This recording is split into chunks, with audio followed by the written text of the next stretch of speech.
આજકાલ credit card કોની પાસે નથી હોતું, બરાબર ને? ખરીદી કરવી હોય કે બિલ ભરવા હોય, બધું એકદમ સહેલું કરી દે છે. પણ ક્યારેક એવું બને કે આપણે ટાઈમસર બિલ ભરવાનું ચૂકી જઈએ અને બસ ત્યાંથી જ ચિંતા શરૂ થાય છે. મનમાં એક જ સવાલ ઘૂમવા લાગે છે, હવે શું થશે? તો ચલો આ આખા વિષયની શરૂઆત એ જ સવાલથી કરીએ જે કદાચ સૌથી મોટો ડર છે. શું ક્રેડિટ કાર્ડનું બિલ ન ભરીએ તો પોલીસ આવીને આપણી ધરપકડ કરી શકે છે? આ એક એવો સવાલ છે ને જે ખરેખર ઘણા લોકોને પરેશાન કરતો હોય છે. ચલો આ સ્ત્રોતની મદદથી આખી વાતને કાયદાકીય રીતે સમજીએ. તો સૌથી પહેલા આપણે આ જ મુદ્દા પર વાત કરીશું, ધરપકડ. શું આ ડર સાચો છે કે પછી આ માત્ર એક ગેરસમજ છે? જુઓ, આનો એકદમ સીધો અને સ્પષ્ટ જવાબ છે ના, બિલકુલ નહીં. ક્રેડિટ કાર્ડનું બિલ ન ચૂકવવું એ કોઈ ફોજદારી ગુનો એટલે કે ક્રિમિનલ ઓફેન્સ નથી. આ એક સિવિલ મામલો છે. આનો સીધો મતલબ એ છે કે આ લેવડ-દેવડ બેંક અને તમારા વચ્ચેનો એક નાણાકીય મુદ્દો છે. આમાં પોલીસની કોઈ ભૂમિકા જ નથી હોતી.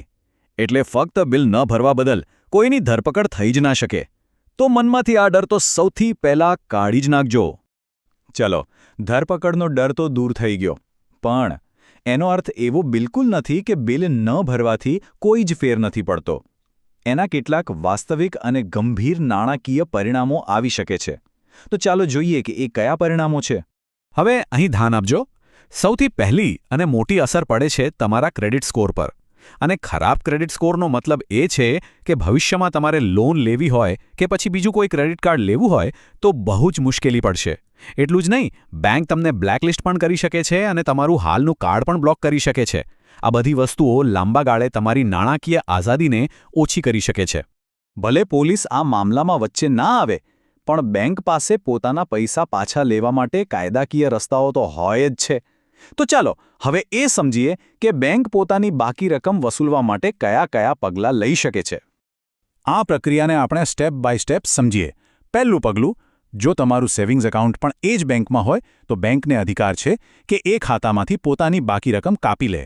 બીજું, જો દેવું બહુ જૂનું અને મોટું હોય તો બેંક તમારી પ્રોપર્ટી એટલે કે મકાન કે જમીન સામે પણ કાર્યવાહી કરી શકે છે. અને છેલ્લું અને અંતિમ પગલું, જો કોઈ રીતે સમાધાન ન થાય તો બેંક તમારી વિરુદ્ધ કોર્ટમાં સિવિલ કેસ પણ કરી શકે છે. તો આ બધી ચર્ચા પછી કઈ મુખ્ય બાબતો છે જે આપણે ખાસ ધ્યાનમાં રાખવી જોઈએ? ચલો આ આખા વિષયનો સારાંશ જોઈ લઈએ. અને અંતે આ સૌથી મહત્વની વાત, અત્યારે આપણે જે પણ વાત કરી એક સામાન્ય જાણકારી માટે છે. દરેક વ્યક્તિની પરિસ્થિતિ અને કેસ અલગ અલગ હોય છે. એટલે જો કોઈ આવી મુશ્કેલીમાં હોય તો કોઈ સારા કાનૂની નિષ્ણાતની સલાહ લેવી એ જ સૌથી સારો રસ્તો છે. અને આ બધી માહિતી આપણને એક જ વાત શીખવે છે કે આપણી પાસે જે પણ નાણાકીય સાધનો છે તેનો ઉપયોગ કેટલી જવાબદારીથી કરવો જોઈએ.